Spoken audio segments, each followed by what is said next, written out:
सुबह सुबह उठकर कामना जी मंदिर जाने के लिए तैयार हो गई थी। वो हर रोज नियम से मंदिर जाया करती थी। अभी दरवाजा थोड़ा सा खुला ही था कि एक चरमराहट सी हुई और उनकी बहू वर्षा की आंख खुल गई। झुंझलाहट भरे स्वर में अपने पति करण से कहने लगी, मुझे तो समझ नहीं आता आखिर आपकी माँ को दिक्कत क्या है। सुबह सुबह सोने भी नहीं देती। अब तो मैं उनकी रोज सुबह की खटपट से परेशान आ गई हूँ। खुद तो सुबह सवेरे नहा धोकर मंदिर के लिए निकल जाती हैं और इस चक्कर में मेरी नींद खराब कर देती हैं। एक तो दिन भर सारे घर का काम भी मुझे ही देखना होता है, ऊपर से नींद भी पूरी नहीं होने देती मेरी। पत्नी की बातें सुनकर करण की नींद भी खुल गई। वो पत्नी को समझाता हुआ बोला, वर्षा ये तुम क्या बोलती जा रही हो। ऐसा थोड़े ही है कि घर का सारा बोझ तुम अकेले उठाती हो। ऐसा थोड़े ही है कि घर का सारा बोझ तुम अकेले ही उठाती हो। झाड़ू पोछा और बर्तनों के लिए तो हमने काम वाली बाई रखी है और मुझे अच्छे से पता है कि सब्जियां साफ करने और काटने जैसे कुछ काम तो माँ भी कर लिया करती हैं। लेकिन तुम्हें तो सुबह सुबह चिल्लाने की आदत पड़ गई है। पति की बात का वर्षा ने तुरंत जवाब दिया, अरे झाड़ू पोछा और बर्तनों के अलावा भी घर में ढेर सारा काम होता है। करण तुम्हारी माँ तो मंदिर में 2-2 घंटे बिताकर लौटती हैं,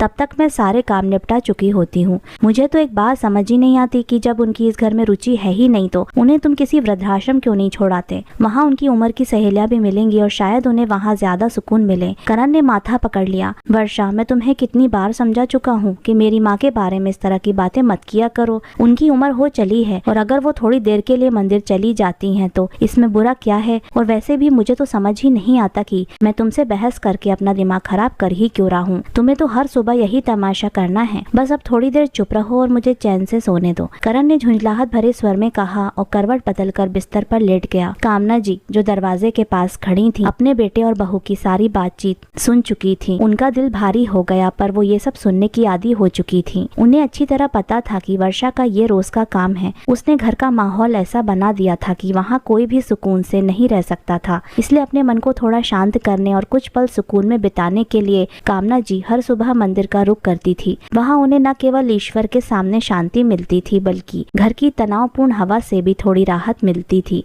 बरसों पहले उनके पति की मृत्यु हो चुकी थी। एकलौते बेटे, अगर वो अपने बेटे के साथ न रहती तो भला कहाँ जाती। करण भी अपनी माँ की हर छोटी बड़ी जरूरत का पूरा ध्यान रखता था, उनका ख्याल रखने की हर संभव कोशिश करता था। करण और वर्षा का एक प्यारा सा बेटा कुश था, जिसे अपनी दादी का साथ बहुत भाता था। वो अपनी दादी माँ के साथ हंसना बोलना, उनकी कहानियाँ सुनना और उनके साथ समय बिताना बहुत पसंद करता था। लेकिन वर्षा को अपनी सास की मौजूदगी बिल्कुल नहीं सुहाती थी। जब भी कामना जी अपने पोते के साथ हंसती बती आती तो बहू की घूरती नजरें उनकी हंसी को वहीं दबा देती और वो सहम कर रह जाती। कुश अपनी दादी से इतना अधिक प्यार करता था कि एक पल भी वो उनके बिना नहीं बिताना चाहता था। यही बात वर्षा को अच्छी नहीं लगती थी। करण जब भी शाम को दफ्तर से लौटकर आता तो अक्सर उनके सामने एक ही रट लगाए रखती, मैं तो तुम्हारी माँ का काम करते करते थक चुकी हूँ। तुम्हारी माँ तो दिन भर पड़े पड़े खांसती रहती हैं। अब मुझे इनसे छुटकारा चाहिए। कामना जी हमेशा से ये चाहती थी कि उनकी बहू वर्षा पर घर के काम का बोझ यथासंभव कम रहे। जब उनकी तबीयत ठीक रहती तो वो वर्षा के साथ कंधे से कंधा मिलाकर काम में हाथ बटाती। अगर काम वाली बाई छुट्टी पर होती तो वो बिना किसी आनाकानी के बर्तन धोने से लेकर घर के अन्य जिम्मेदारियां भी संभाल लेती थी, ताकि वर्षा को जरा भी परेशानी न उठानी पड़े। उनकी कोशिश रहती थी कि घर का माहौल सुकून भरा रहे और बहू को कोई शिकायत का मौका न मिले। लेकिन वर्षा के मन में तो जैसे कामना जी को वृद्धाश्रम भेजने का ख्याल सवार हो चुका था। इस बात ने घर में हमेशा तनाव और कलह का माहौल बना रखा था। वर्षा की ये जिद करण को बिल्कुल बर्दाश्त नहीं थी। वो अपनी माँ को वृद्धाश्रम भेजने की बात सुनकर आग बबूला हो जाता और इस मुद्दे पर उसका वर्षा से बार बार विवाद हो जाया करता था। यही तनाव और झगड़े का सिलसिला उनके बीच का मुख्य कारण बन गया था। इस तरह महीनों और सालों तक ये तनावपूर्ण स्थिति चलती रही। बिना किसी समाधान के आज वर्षा के कुछ रिश्तेदार उसके घर आए हुए थे तो कामना जी को उसी समय खांसी छिड़ गई। वे काफी देर जोर जोर से खांसती रहीं। उस समय तो वर्षा ने कुछ नहीं कहा, लेकिन रात को जब करण घर लौटा तो वर्षा ने फिर से हंगामा शुरू कर दिया और जिद ठान ली कि अब वो माँ जी को वृद्धाश्रम भेजकर ही दम लेगी। रात को जब सो रहे थे तो करण पानी पीने के लिए अपने कमरे से बाहर आया। देखा तो माँ के कमरे की बत्ती जल रही थी। करण ने अंदर जाकर देखा तो उसकी माँ पिताजी की तस्वीर हाथ में लिए बैठी हुई थी। आंखें नम थीं और किसी गहन सोच में गुम थीं। करण अपनी माँ के पास जाकर उनकी गोद में सर रखकर लेट गया। क्या हुआ माँ, कोई परेशानी है? बेटा, मैं सोच रही थी कि केवल मेरी वजह से तुम दोनों में रोज कलेश होता है। घर का वातावरण बोझिल हो चुका है। मैं तो अपनी जिंदगी जी चुकी चुकी हूँ करण। अब मेरे मन में बस एक ही तमन्ना बाकी है, तुम सब एक दूसरे के साथ हंसी खुशी से रहो, प्यार और शांति के साथ जियो। ये रोज रोज की तकरार और मन मुटाव अच्छी बात नहीं है। इसलिए मैंने फैसला किया है कि तुम मुझे ऋषिकेश के वृद्धाश्रम में छोड़ आओ। वहाँ शायद मुझे कुछ सुकून मिले और तुम्हारा घर भी शांत रहे। अपनी माँ की ये बात सुनकर करण की आंखों में आंसू आ गए और रुआंसे स्वर में बोला, लेकिन माँ, मैं जीते जी आपको अपने से अलग कैसे कर सकता हूँ? मुझे तो आप मेरी जान से भी ज्यादा प्यारी हो। आज मैं जो कुछ भी हूँ केवल आपके ही परिश्रम का फल है। मैं आपके कर्ज से कभी मुक्त नहीं हो सकता। लेकिन बेटा, इस घर का कलह भरा वातावरण मुझे भी रास नहीं आ रहा और मैं हमेशा के लिए थोड़ी जा रही हूँ। मैं केवल कुछ ही समय के लिए वहाँ जाना चाहती हूँ। जब इस घर का वातावरण शांत हो जाएगा तो तुम मुझे वापस ले आना। मेरी हवा पानी बदल जाएगी तो मुझे भी अच्छा लगेगा। और आजकल तो वृद्धाश्रमों में भी अच्छी सुविधाएं दी जाती हैं। मुझे भी वहाँ अपनी उम्र के लोग मिल जाएंगे तो मेरा भी दिल लगा रहेगा। फिर ऋषिकेश ज्यादा दूर भी नहीं है। तुम लोगों को जब भी मेरी याद आए तो मुझसे मिलने आ जाना। करण अपनी माँ की बातें सुनते हुए लगातार उनके चेहरे की तरफ देख रहा था। उनके चेहरे पर मुस्कुराहट थी, लेकिन उनकी आंखों में छुपा आंसुओं का सैलाब करण साफ साफ देख पा रहा था। हालात से विवश करण चुपचाप वापस अपने बिस्तर पर जाकर लेट गया। नींद तो अब उसकी आंखों से कोसों दूर जा चुकी थी। माँ की बातें उसके मन में गूंज रही थीं और वो अनायास ही अतीत की यादों में खो गया। उसका मन उन पुराने दिनों के पन्नों को पलटने लगा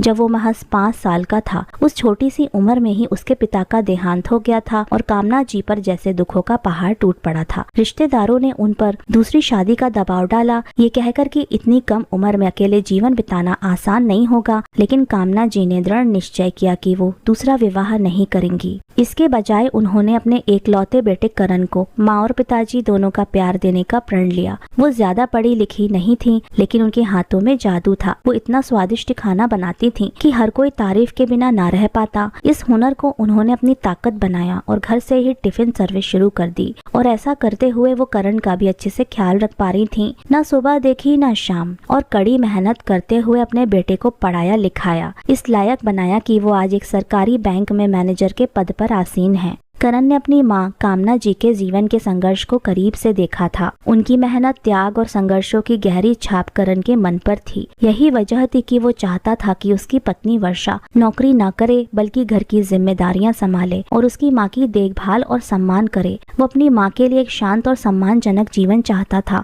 लेकिन करण का ये मात्र भक्ति भरा भाव वर्षा को बिल्कुल रास नहीं आता था। उसे ये बात बिल्कुल पसंद नहीं थी कि करण अपनी माँ को इतना महत्व देता था। और जो बात वर्षा को और भी ज्यादा खटकती वो थी कि उसके बेटे कुश का अपनी दादी के प्रति अटूट लगाव। कुश अपनी माँ से कहीं ज्यादा अपनी दादी माँ के साथ समय बिताना पसंद करता था। उनकी बातें सुनता और उनकी गोद में सुकून पाता। इन सब ने वर्षा के मन में जलन और चिड़चिड़ापन भर दिया था। नतीजा ये हुआ कि वर्षा का व्यवहार दिन ब दिन और तल्ख होता गया। वो अपनी सास कामना जी पर तीखे तंज कसने लगी थी और अपने कटु शब्दों से उन्हें बार बार आहत करने लगी थी। लेकिन कामना जी सहनशीलता की मूर्ति थी, परंतु अपनी बहू के मुंह से कटाक्ष सुनते सुनते कामना जी का अंतर्मन धीरे धीरे जवाब देने लगा था। धीरे धीरे वो अस्वस्थ रहने लगी। अक्सर खांसी करते हुए उन्हें उल्टी हो जाती थी। अब तो बहू उन्हें घिन भरी नजरों से देखने लगी थी और ठान चुकी थी कि अपनी सासू माँ को वृद्धाश्रम भेजकर ही दम लेगी। जिसका नतीजा ये हुआ कि कामना जी हार कर खुद ही वृद्धाश्रम जाने को तैयार हो गयी। करण भी ये बात समझ गया था कि उसकी माँ को इस घर में घुट घुट कर जीना पड़ रहा है, जिस कारण उनका स्वास्थ्य गिरता जा रहा है।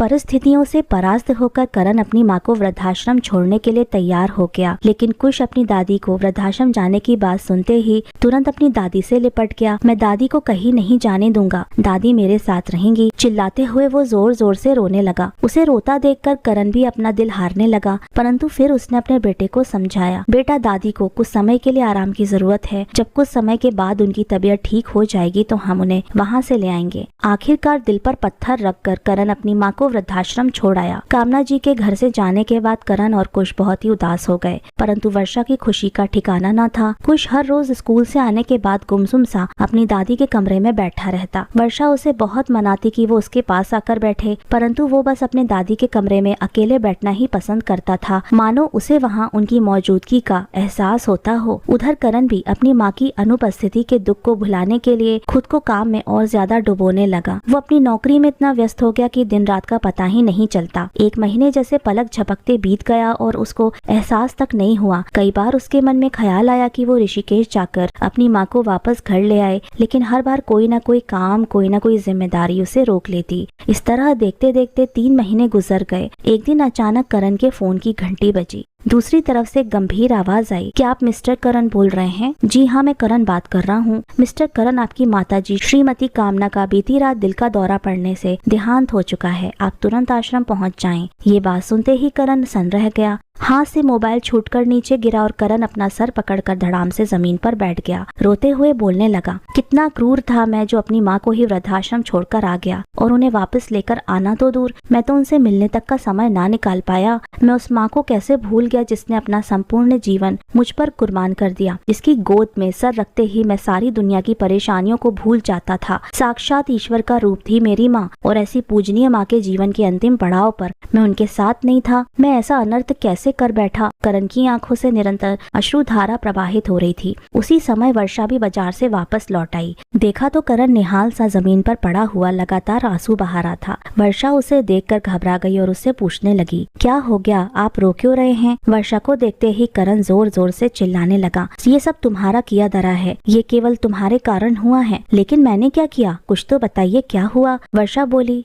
तो करण भरे गले से बोला, तुम मेरी माँ से छुटकारा चाहती थी ना? माँ ने हमेशा के लिए तुम्हें छुटकारा दे दिया। माँ ये दुनिया छोड़कर हमेशा हमेशा के लिए चली गई हैं। ये सुनते ही वर्षा को झटका लगा, और जैसे ही ये बात कुश के कानों में पड़ी तो वो भी जोर जोर से रोने लगा। वर्षा करण से माफी मांगते हुए उसे सांत्वना देने लगी। हमें जल्दी ही ऋषिकेश के लिए निकलना होगा, लेकिन बाहर तेज बरसात है। जैसे ही बारिश कम होगी हम चल पड़ेंगे। लेकिन बारिश हर बीते पल के साथ तेज होती जा रही थी। करण ने समय व्यर्थ न गवाते हुए ड्राइवर को फोन किया और उसे कहा कि उन्हें जल्दी से जल्दी ऋषिकेश पहुंचना है। लेकिन ड्राइवर ने कहा कि ऋषिकेश के पूरे रास्ते में तेज मूसलाधार वर्षा हो रही है। पानी भर जाने के कारण पूरा मार्ग रुका हुआ है। बाढ़ जैसी स्थिति बनी हुई है। ऐसे में घर से बाहर निकलने का मतलब है किसी मुसीबत को बुलावा देना। हमें कुछ देर के लिए बारिश कम होने का इंतजार करना पड़ेगा। उधर वृद्धाश्रम से करण के पास दोबारा फोन आया कि यदि वो लोग सुबह तक नहीं पहुंचते हैं तो आश्रम के अधिकारी ही स्वयं कामना जी का अंत्येष्टि संस्कार कर देंगे। लेकिन बारिश कम होने का नाम ही नहीं ले रही थी। दुखी मन से करण बैठा हुआ यही सोचता रहा कि कब बारिश कम हो और वो कब यहाँ से चलें।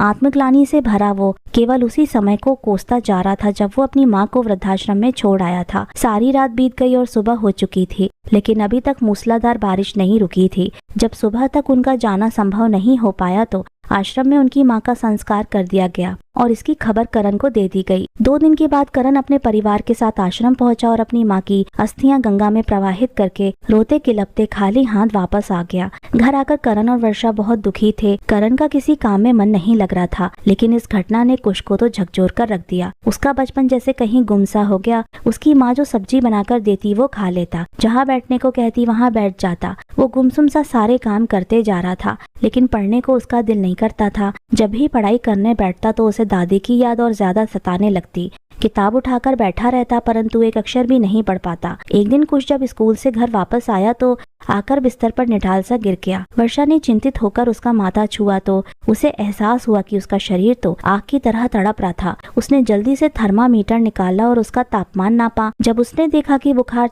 104 डिग्री तक पहुंच गया था तो वो स्तब्ध रह गई। घबराहट में उसने तुरंत करण को फोन किया और दोनों जल्दबाजी में कुश को लेकर नजदीकी डॉक्टर के पास भागे। डॉक्टर ने कुछ दवाइयाँ दी, कुछ टेस्ट करवाए और आराम करने की सलाह दी, लेकिन बुखार था कि कम होने का नाम ही नहीं ले रहा था। दिन रात वो 103 से 104 डिग्री के आसपास ही बना रहता। कुछ नींद में भी बार बार अपनी दादी माँ को पुकारता रहता। दादी माँ, दादी माँ। उसकी आवाज में एक अजीब सी बेचैनी और तड़प थी। करीब 1 हफ्ते तक दवाइयाँ लेने के बावजूद जब कुश की हालत में कोई सुधार नहीं हुआ तो करण और वर्षा का डर और बढ़ गया। आखिरकार उन्होंने फैसला किया कि उसे एक मनोचिकित्सक को दिखाया जाए। वहाँ कुश की हालत देखकर सबको हैरानी हुई। वो दिन रात बड़बड़ाता रहता, दादी प्लीज मेरे पास वापस आ जाओ, हम फिर से साथ में बैठकर टीवी देखेंगे, तुम मेरे साथ रहोगी ना, कहीं नहीं जाओगी दादी। उसकी आंखों में उदासी और उसकी आवाज में दर्द साफ झलक रहा था। मनोचिकित्सक ने कुश का बारीकी से निरीक्षण किया और फिर गंभीर स्वर में करण और वर्षा से पूछा, बताइए क्या हुआ है? अब क्या कुश की दादी जी भी उसके साथ नहीं रहती? मुझे लगता है कि बच्चे के मन पर बहुत गहरा आघात लगा है। करण ने दादी जी के ऋषिकेश छोड़ने से लेकर अब तक की सारी कहानी डॉक्टर साहब को बताई और बताया कि जब से कुश को ये पता चला है कि उसकी दादी हमेशा हमेशा के लिए चली गई हैं और अब उससे मिलने कभी नहीं आ पाएंगी, तब से उसकी हालत बिगड़ती जा रही है और दवाइयां देने के बावजूद किसी भी प्रकार से उसकी हालत में कोई सुधार नहीं आ रहा है। फिर डॉक्टर ने गंभीर स्वर में आगे कहा, देखिए मैं समझता हूँ कि आपके लिए आसान नहीं होगा, लेकिन कुश की इस मनोवैज्ञानिक स्थिति से उबरने का एकमात्र उपाय यही है कि आपको किसी ऐसी बुजुर्ग महिला को ढूंढना होगा जो कुश की दादी की भूमिका निभा सके। उसे आपके घर में कुछ समय के लिए रखना होगा, कम से कम तब तक जब तक कुश पूरी तरह से ठीक नहीं हो जाता। डॉक्टर की इस सलाह ने करण और वर्षा को आश्चर्य और असमंजस में डाल दिया। दोनों एक दूसरे की ओर देखने लगे। ये सुझाव उन्हें कुछ अजीब और अव्यवहारिक सा लगा, लेकिन अपने एकलौते बेटे की सेहत और खुशी के लिए वो किसी भी हद तक जाने को तैयार थे। उन्होंने मन ही मन ठान लिया कि वो कुश के लिए कुछ भी करेंगे। अगले कुछ दिनों में उन्होंने अपने रिश्तेदारों, पड़ोसियों और जान पहचान वालों से संपर्क करके ऐसी किसी बुजुर्ग महिला की तलाश शुरू की जो कुश की दादी की तरह उसका साथ दे सके,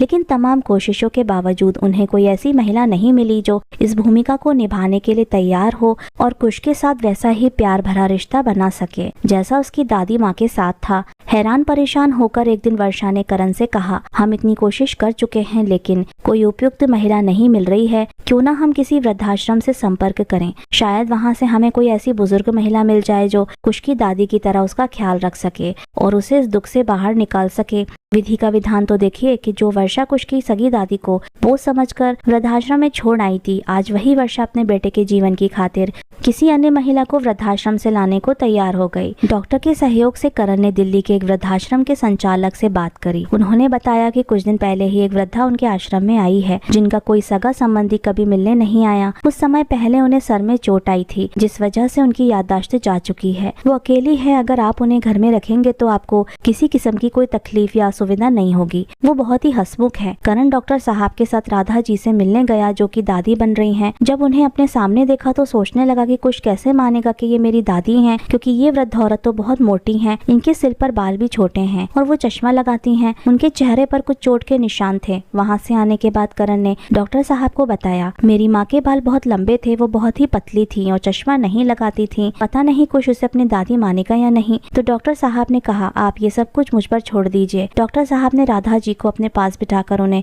कुश से मिलवाया। कुश ने पूछा, आप तो भगवान जी के पास चली गई थी ना, फिर आप वापस कैसे आ गई और आप इतनी मोटी कैसे हो गई, आपके बाल कहाँ गए?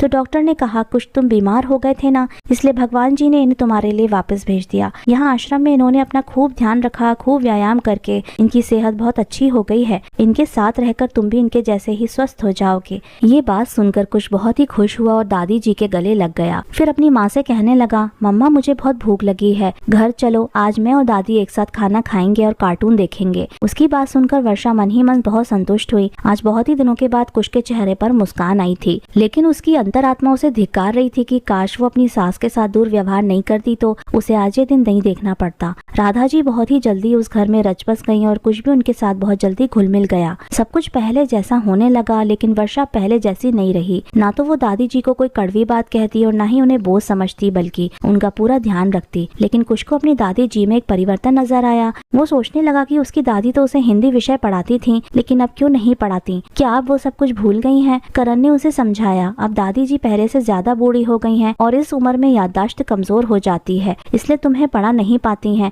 फिर कुश कहने लगा, कोई बात नहीं पापा, मैं फिर भी बहुत खुश हूँ। अब मम्मी भी दादी जी को डांटती नहीं है। करण के मन में एक बहुत बड़ी कसक थी कि काश ऐसा वातावरण उसकी माँ के समय में भी होता, काश उन्हें भी ऐसी सुकून भरी जिंदगी नसीब हुई होती। उसे रह रहकर अपनी माँ की याद कचोटती रहती और बार बार उसका मन ग्लानि से भर उठता था। कभी कभी तो अकेले में दुख से कातिर हो उठी आंखों में आंसू उमड़ आते थे। आज करण सुबह उठा तो अपनी माँ को याद करके उदास हो गया। तभी कुश उसके सामने मुस्कुराता चेहरा लेकर आ गया। क्या पापा आप रो रहे हैं? अब तो दादी भी हमारे पास आ रही हैं। पापा, मेरे पास आपकी उदासी दूर करने का एक बहुत अच्छा आइडिया है। आज आप ऑफिस नहीं जाएंगे, हम सब शॉपिंग पर चलेंगे, मेरी और दादी की मनपसंद चीजें खरीद कर लाएंगे और शाम को हम सब पार्क जाएंगे। करण भी बहुत उदास था तो कुछ देर सोचकर बोला, चलो भाई आज तुम्हारी बात मान ही लेते हैं। इतना सुनते ही कुछ खुशी से उछल पड़ा। सभी लोग जल्दी से तैयार होकर शॉपिंग के लिए निकल गए। सभी का दिल उमंग और प्रसन्नता से भरा हुआ था। शॉपिंग के बाद उन्होंने रेस्टोरेंट में खाना खाया और शाम को पार्क में खूब मस्ती की। जब घर लौटने का समय हुआ तो सभी लोग गाड़ी में बैठने लगे। करण और वर्षा गाड़ी में बैठ चुके थे और दादी जी जैसे ही गाड़ी का दरवाजा खोलने लगी तो कुश ने देखा कि सड़क के दूसरी ओर आइसक्रीम पार्लर था। उसने अपनी दादी से कहा कि दादी आइसक्रीम खानी है, चलो ना। ऐसा कहते ही वो उनका हाथ पकड़कर तेजी से दौड़ने लगा। दादी ने देखा सामने से तेज गति की कार बेकाबू होकर आ रही थी और कुश को बचाने के इरादे से उन्होंने उसका हाथ तेजी से पीछे की ओर खींचा। कुश तो गाड़ी से बच गया, लेकिन दादी माँ को गाड़ी से टक्कर लगी और वो कुछ दूरी पर जा गिरी और उनके सर से खून की धारा बह निकली। वर्षा और करण एकदम घबरा गए। क्षण भर की भी देरी ना करते हुए वो उन्हें लेकर पास के अस्पताल में पहुंचे। उन्होंने वृद्धाश्रम के संचालक को भी शीघ्र अस्पताल आने को कहा। डॉक्टर ने तुरंत उनका इलाज शुरू कर दिया और बताया कि उन्हें सर पर ज्यादा चोट आई है, जबकि शरीर पर ज्यादा चोटें नहीं हैं। कुछ समय के बाद वृद्धाश्रम का संचालक भी अस्पताल पहुंच गया। करण और वर्षा बेचैन होकर कामना जी के बेड के पास खड़े थे, उनकी हालत को लेकर चिंतित थे। तभी करण ने देखा कि उनके होंठ धीरे धीरे कांपने लगे। अचानक उनकी कमजोर और रूंधे गले से एक आवाज निकली, राजू राजू। ये सुनकर करण के कानों पर जैसे यकीन ही नहीं हुआ। राजू, ये वही तो नाम था जो बचपन में केवल मेरी माँ मुझे प्यार से पुकारा करती थी। करण हैरान रह गया और बोला, इस नाम से तो मुझे मेरी माँ पुकारा करती थी। वृद्धाश्रम का संचालक भी इस बात को सुनकर अचंभित रह गया, लेकिन थोड़ी देर में ही वो सारा मसला समझ गया और बोला कि कुछ समय पहले इन माता जी का एक्सीडेंट हो गया था। उनके सिर पर गंभीर चोट आई थी, जिससे उनकी स्मृति चली गई थी। मुझे लगता है वापस उसी जगह चोट आने के कारण उनकी स्मृति वापस लौट आई है। कुछ देर के बाद कामना जी को धीरे धीरे होश आने लगा। जैसे ही उन्होंने अपनी आंखें खोली, उनके चेहरे पर एक हल्की सी मुस्कान तैर गई। उन्होंने अपने आसपास खड़े सभी चेहरों को एक एक करके देखा और तुरंत पहचान लिया। जब उनकी नजर करण पर पड़ी तो उनकी आंखें आंसुओं से छलक उठी, मानो उनमें बरसों का दर्द और प्यार एक साथ उमड़ आया हो। करण अपने को और रोक न सका। वो तुरंत अपनी माँ के पास पहुंचा और उनसे लिपटकर फूट फूट कर रोने लगा। माँ, अब हम कभी नहीं बिछड़ेंगे। मृत्यु भी हमारे प्यार के समक्ष हार गई माँ, क्योंकि जिस इंसान का दाह संस्कार हो चुका हो वो इंसान साक्षात जीवित सामने हो तो इससे बड़ा आश्चर्य इस संसार में क्या होगा। अपने बेटे कुश को देखकर करण बोला, बेटा तुम्हारी दादी अब बिल्कुल ठीक हैं। कुश ये सब सुनकर खुशी के मारे उछल पड़ा और बोला, सॉरी दादी, मेरी वजह से आपको कितनी चोट लग गई। मैं आगे से ऐसा कभी नहीं करूंगा। इतना कहकर कुश अपनी दादी से लिपट गया। वर्षा भी रोते रोते सासू माँ से अपने व्यवहार के लिए क्षमा याचना करने लगी। इस करुण दृश्य को देखकर वहाँ उपस्थित सभी लोगों का मन भर आया। सभी लोग करण और उसके परिवार को खूब बधाइयां दे रहे थे। पूरे परिवार की खुशी का ठिकाना नहीं था, लेकिन हैरानी की बात तो ये थी कि आश्रम वालों से इतनी बड़ी गलती कैसे हुई। ये जानने के लिए करण ने ऋषिकेश के आश्रम में फोन किया और पूरी घटना बताई और गलती कहाँ पर हुई इसकी जानकारी मांगी। संचालक ने जांच पड़ताल के लिए 1 दिन का समय मांगा। अगले दिन वृद्धाश्रम के संचालक ने आकर जो कुछ भी बताया वो आश्चर्यजनक था। दरअसल आश्रम में कामना नाम की 2 महिलाएं थीं। मृत्यु कामना अरोरा की हुई थी। इत्तेफाक की बात यह थी कि जिस दिन कामना अरोरा की मृत्यु हुई उस दिन आपकी माँ जी यानी कि कामना शर्मा जी का पैर फिसल जाने के कारण सर में चोट लगी थी। क्योंकि चोट गहरी थी इसलिए इलाज के लिए उन्हें दिल्ली के अस्पताल में भेजा गया और इलाज के बाद उन्हें वहाँ के ही वृद्धाश्रम में ठहराया गया। कामना अरोड़ा जी का कोई भी सगा संबंधी नहीं था और आश्रम के प्रमुख देखरेख करने वाले मिश्रा जी का तबादला हो चुका था। उनके स्थान पर जो नए सज्जन आए थे उनकी अनभिज्ञता के कारण रजिस्टर में नाम के साथ दिए गए विवरण पर ध्यान न देने के कारण ये स्थिति उत्पन्न हुई थी। दिल्ली के वृद्धाश्रम में आपकी माता जी राधा जी के नाम से ही प्रसिद्ध हो गयी, क्योंकि आँख खुलने के बाद वो हमेशा राधे राधे बोलती थी। ठीक होने के बाद स्मृति दोष व अधिक मस्त रहने के कारण इनका शरीर मोटा हो गया। चेहरे पर चोट लगी थी इसलिए चेहरे पर निशान पड़ गए। सर की चोट के कारण इनके बाल भी छोटे करा दिए गए। दृष्टि कमजोर होने के कारण आंखों पर चश्मा चढ़ गया। कुदरत का ये करिश्मा देखकर सब लोग हक्के बक्के रह गए। करण और वर्षा ने सपने में भी कल्पना नहीं की थी कि उनकी वो माँ जिनका वो अस्थि विसर्जन भी कर आए थे उन्हें जीवित मिलेंगी, परंतु उनकी अनुपस्थिति में उनका परिवार में महत्व सभी लोग भली भांति जान चुके थे। और उधर वर्षा ये सोच सोचकर शर्म से डूबी जा रही थी कि जिस माँ को वो बोझ समझकर वृद्धाश्रम छोड़ आई थी आज असल में उसी माँ ने उनके बेटे को जीवन दान दिया था। करण और वर्षा मन ही मन इस घटना के लिए स्वयं को दोषी मान रहे थे, लेकिन दूसरी ओर उनके मन में तसल्ली थी कि आज दादी माँ के कारण ही उनका बेटा कुश उनके सामने सही सलामत खड़ा था। खून के रिश्ते कितने प्रबल होते हैं आज इस घटना ने सिद्ध कर दिया। तो दोस्तों आज की कहानी आपको कैसी लगी हमें कमेंट करके जरूर बताइएगा। मिलते हैं आपसे अगली कहानी में। आपका बहुत बहुत धन्यवाद।